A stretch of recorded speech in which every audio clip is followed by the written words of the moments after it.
everybody. It's Marlys and Carissa. We're here today to talk to you about play. Welcome to Every Girl Living Live. And yeah, we're live in our studio again. Yeah. Another Thursday, and It is so hot in here. I'm not complaining though, because I know a lot of you probably are experiencing cold weather if you're not in Florida. So, but yeah, I don't know I just bought a bunch of sweaters. Yeah. All like half off? Probably. And now I can't really wear them. No. If you are not in Florida, it's 70. Winter is over. I'm like, are we going to get any more? I hope not. Really? I want a little bit. I'd like to have like a little, like, and this is coming from me. I know. I'm like, I kind of would like to have it to be like 65. No. Just for a couple days. I like the morning, like today, when it's kind of like a nice little nip. Yeah. But that's about it. Yeah.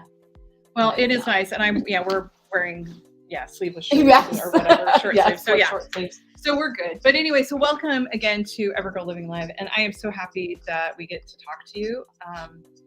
And today our subject is talking about play and why it is important. And if you haven't seen this book, we definitely recommend it. Yes. But right now, one of the things that's really been standing out for me is I've been doing a lot of work with folks who have trauma or, depression, anxiety. And what I'm finding is that, okay, now that you're better, now that you're stable, okay, now what? Yeah. Because one of the things that we know about depression especially is that once you have one episode, you're more likely to have another episode. Mm-hmm. And so every time you have an episode, it exponentially, you get another episode. Mm-hmm. So my goal as a practitioner is to make sure that you don't experience depression again. Yeah. So I've been doing a lot of research on flourishing, which is kind of the clinical term that they use in the research.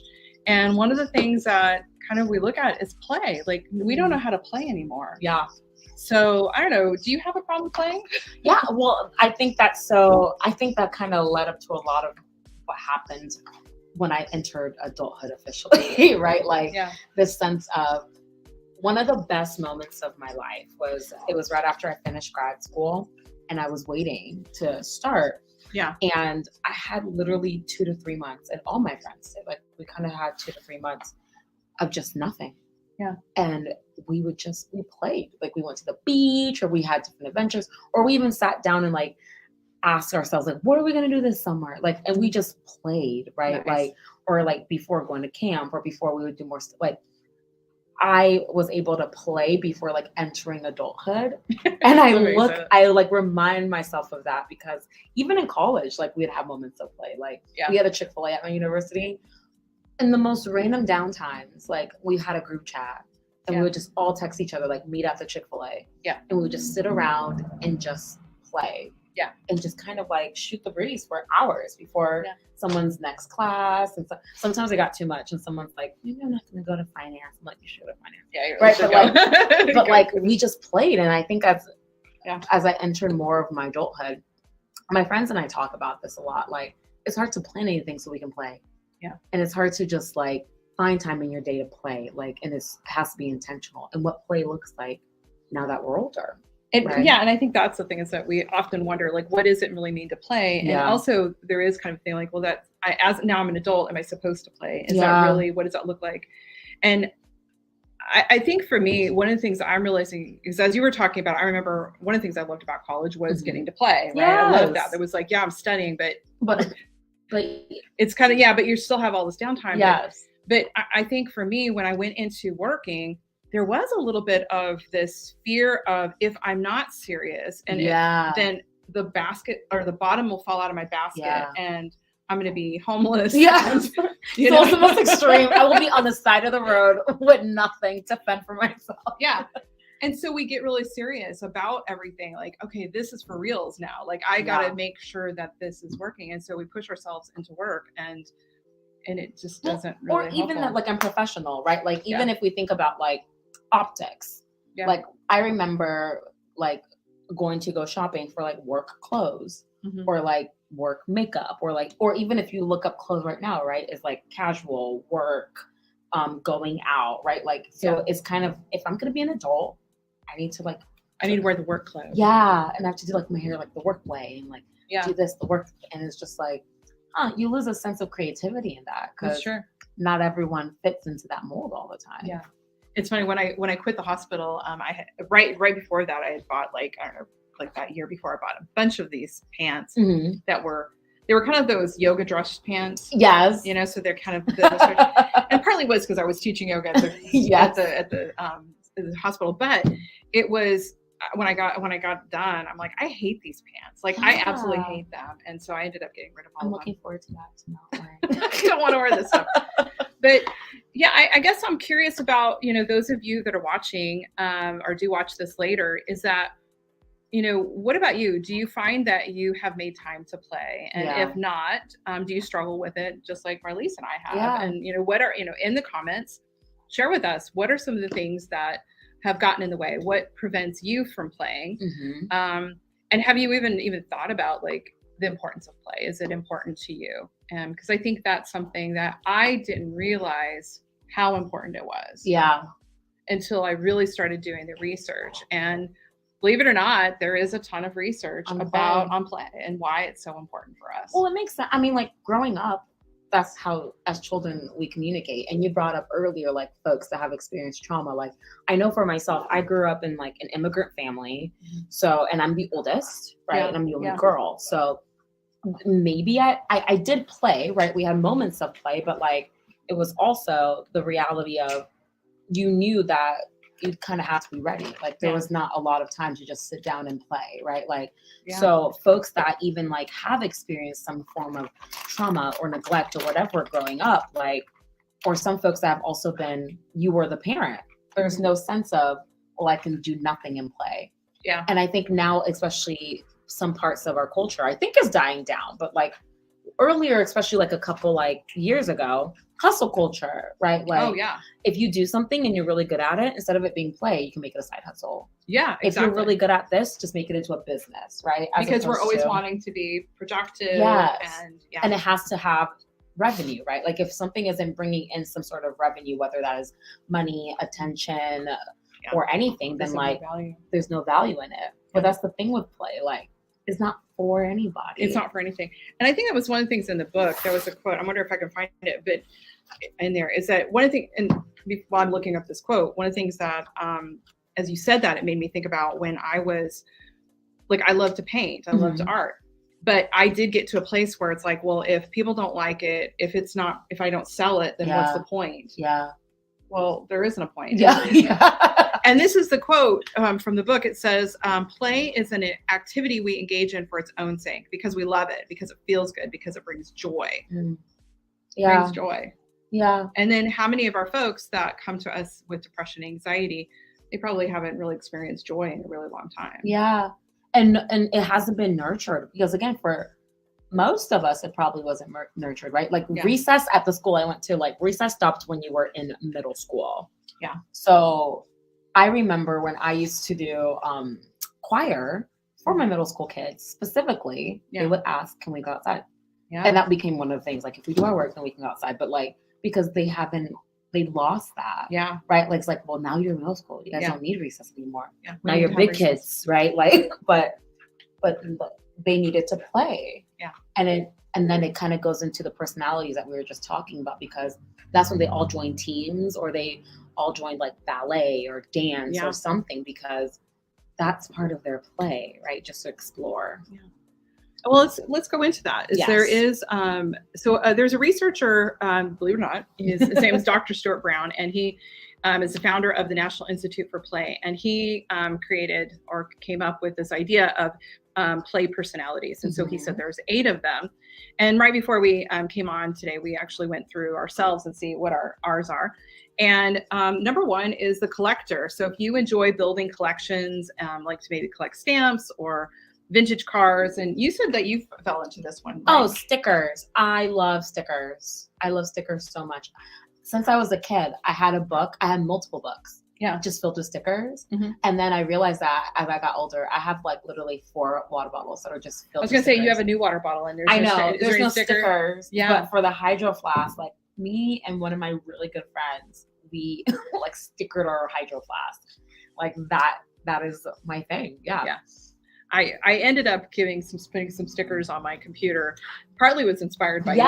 No, but I it was can just, actually show you guys. That's so funny that you brought that yeah, up. I ended up just putting them on there because somebody gave me them and I'm like, I don't know what to do with these. I should have gave them to you, but my laptop Yeah. is all stickers. Literally, yeah. Yeah. That's one of so my you're things. a collector. Yeah. Well, the other one is the competitor, and the competitor enjoys playing and winning games with specific rules, like maybe having a soccer game or something like that. So, yeah. So, are you a competitor? And so you said that you. I am not. So Okay. I try really hard to not.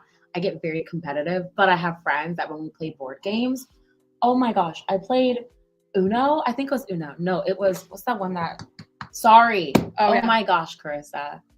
They're really into like that one. grown people, like yelling in the home, like, no, like go back. And I'm just like, my husband he's a competitor. Yeah. Although I wish he was a little bit of a better sport about it. But yeah, so we have at our during the holidays, a lot of times we'll play dominoes. Yes. So we play chicken foot. If anybody's a domino person, they know what chicken foot is. And he's ruthless. Really? And the game and the actual set we have, we had gotten at a thrift store, or my mom got it at a thrift store, I think. So it's been in the family for a long time too. It has 2 blanks, and the blanks you do not want to have because they're worth for 50 points. Oh. He will go out of his way to try to sneak to get somebody to end up with the blank. He will play like hard. That's ruthless. Oh, it's ruthless. So yeah, so that's our competitor. Yeah, it's to the point where my mom though used to hate it. She'd be like, "Oh," she'd get so mad. But yeah, I love it. So the other one, number 3, is a creator or artist. So you may find joy in making things work. You might enjoy doodling, woodworking, decorating, fixing, sewing. I would say even cooking, anything creative. So I'm definitely the creator or artist, and I would say I like creating almost anything. Like I love a lot of, like, even us doing this is a part of that for me. So it's a way, it's an outlet for that. So even being able to do the podcast has been kind of that creative kind of thing. Yeah. So I love that piece of it. The director is you enjoy playing and directing, like hosting themed birthday parties. I will say that's me as well. Yes. I mean, I love to have events. Yes. I love to do that. I remember as a kid, so I have this memory of as a child, I was in 5th grade, and at the library, I had gotten a book on plays, and I asked my teacher if I could direct a play for our class. Oh my God. He was an awesome teacher. He agreed. So I was able to pick the actors, give everybody their parts. We went to the gym where our stage was. And so on the day that we presented, we were able to actually present the play to the whole entire class. Oh my! It's like one of the best. That's like one of my best memories in 5th grade was being able to direct a play. I love that. Yeah, I was a little bit of a bossy butt probably even then. So, or even in 5th grade. Yeah, I have other memories of bossing people around. So, yeah, came by it natural. So, yeah. Now the 5th one is the explorer, and you really connected with this one as well. So the explorer, you play by discovering something new, either physically, a new place, or mentally.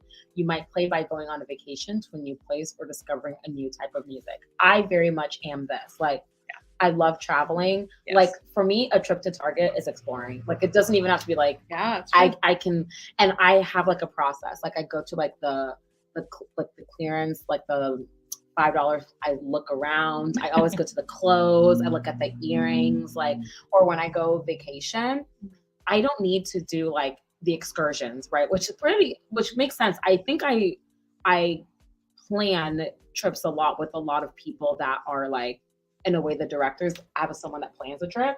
So you get to just go ahead. I am the person that like, I just like to explore. Like, let's go on a market, or let's go do this, or I just love kind of cruising through. Yeah. I take pictures of nothing. My mother hates it. She's like, "Where are you in this place?" I do the same thing, and I guess I'm a little bit of an explorer too, because I love to be able to do like road trips. Our family has been known for, let's go and just go for a road trip. Yeah, and so we'll just like drive somewhere. Yeah, we're not really sure what we're doing. Just taking time. Yeah, so that's a fun thing to do. I miss that when we don't do it as well. Like we get too busy. Now, I know, the number 6 is the Joker. I actually have a friend I know who is the Joker. So that's if you enjoy being silly and foolish, you might enjoy improv theater or simply making your friends laugh. So, yeah, our friend Steve is like totally the Joker. He's always making people. Making people laugh. Yeah. I have a friend like that. She's like, she always jokes with me. She's like, my goal is to just at least make my therapist laugh once a session. Like that. She's like, I just feel like I really made it. She just like gives me a smirk. Like she just loves making people laugh. It's funny. The 7 is the kinesthetic. Yeah. Is that kinesthetic? Kinesthete. So that'd be kinesthetic, being movement. So if you enjoy moving your body as play, you might enjoy yoga, or take a dance class. And I think the big thing is for fun. For fun. Yes. I don't know if, like, I am a yoga teacher. I like yoga. I don't know if I do it for fun. Yeah. Which is probably why I'm not, like, sometimes I have to teach a class to make sure that I do it regularly. Yeah. So yeah. I love dancing. Like I just love, but I don't like dance class because like that's regimented. Okay. Yeah. I just like music and just dancing, or just something like going on a walk or biking. That's very much me. Like, I love going biking, listening to a podcast, and just kind of going and moving my body. Yeah. So I fall into that. Well, the last one is the storyteller. So you may play by listening to or creating stories. You might enjoy going to the theater or writing in a journal. Mm-hmm. So what about you? Do you feel like? Yes. I think all of you guys, though, that are listening to this are also a storyteller, like podcasts, audiobooks for me, like anything like that. Like journaling is a huge thing for me, like reading, anything like that. Yeah. Movies, shows, like I think we all have a version of the story, or especially with play, like sometimes I'll go back and watch shows I used to love as a kid. Yeah. And I become very much like, I know every move of Cheetah Girls 2. I've never read that movie. Carissa, I love, like, that is just like, I am Gabriella. I'm just going. But like storyteller is one of those things I think I very much love. Yeah. I think my husband, he definitely is a storyteller. He loves movies. Yes. Loves. I watched so many movies. We talk a lot about I watched way more movies since being married to him than I ever. This new Marvel one. Is it good? Does it tell the story? I was like, Anthony, I don't know. I don't care. Yeah. It was great. Yeah. I cried. That was like the whole thing about Wakanda. He wanted to watch Wakanda Forever last night. And I was like, it was like 7. It's 3 hours. I know. I told him, I was like, I will be wired all night long if I watch this tonight. So we can't watch it. And I think he was a little bummed, but I was like, please save it for the weekend. It's a 3-hour movie. So yeah, so tell us if you identified with any of these, the collector, the competitor, the creator or artist, the director, the explorer, the joker, the kinesthete, or the storyteller. Share with us in the comments which one you are, and really maybe one of your favorite things that you like to do in that. And so one of the things I wanted to ask was, when you were little, what was something that you absolutely loved to do? So I'm going to put that out to all of you. What is it that you loved to do when you were little? But for you, what is it that you love to do? So, and if anybody's wondering why I keep looking down, talking about play, I brought my dog to work today. And so he's chewing on things. So yeah. I used to, I had a Hello Kitty CD player, but it was also a recorder and it had a microphone. Oh, of course. So I would, of course you did, a little singer. I would practice these songs, and then like kind of your play. I did that with my family. It's like, hi, we're gonna have a concert of just me. I love it. Or I would write songs. My parents, oh my gosh, God bless them. I would write songs. Like I would write like 2-3 songs a day, and each one they would listen to. And my brothers were the same way. Like they would write songs because we all do music and we all are pretty artistic. But like growing up, that's what I would do. Like I would be like, hi, I had a song, and I put on my Hello Kitty. I'm like, huh? And they gave me, it's like American Idol. They would rate you. Yeah. It was so serious. The whole family would just be like, it was great. Awesome. But that's what I did. I love that. It actually reminded me of my cousin Brenda. So if Brenda ever does watch this, hello Brenda.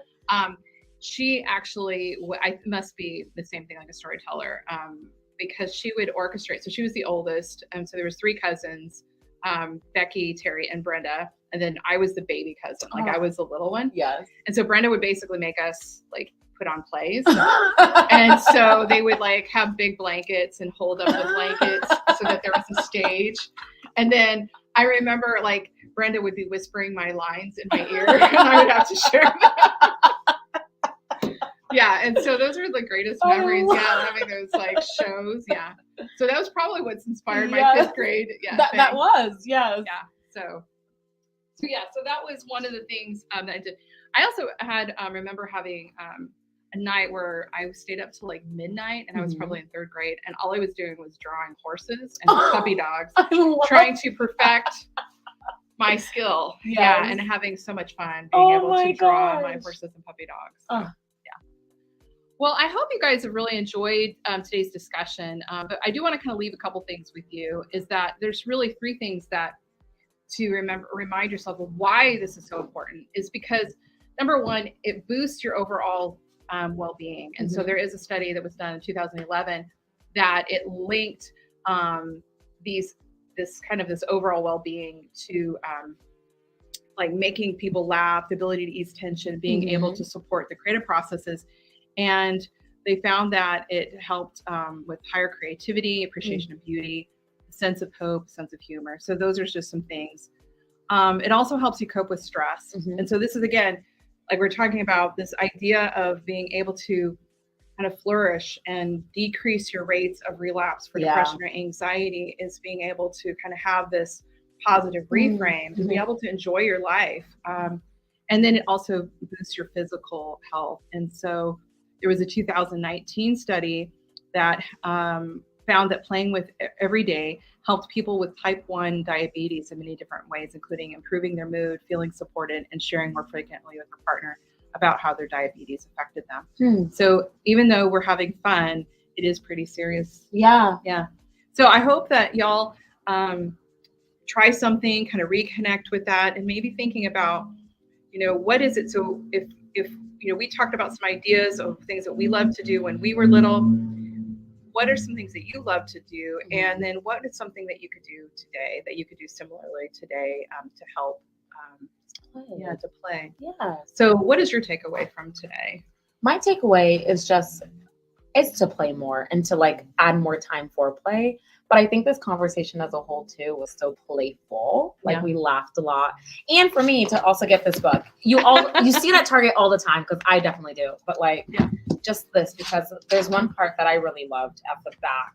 And I think it's because this is just where I am now. Like it's kind of like a little Dear Me letter, like work matters. But it has you like write like a little note to yourself. So with what Carissa said, like every day, just implementing that. So that's kind of what I got out of today. Yeah. And I think today what stood out for me was all the different ways that I did play as a child. Like as we talked about it, I was like bringing up all these memories. I'm like, oh yeah, I forgot I did that too. And so now it makes me think, well, what is it that maybe I could do today? So I got to think about this a little bit more and think about like that creative side. Like I really am a little bit theatrical, more than I want to admit. And so how do I do that? So anyway, we appreciate y'all and thank you so much. And we hope you have a great afternoon. As Tank also says goodbye. So thanks everybody. Bye guys. Have a great evening. And here we go. Bye.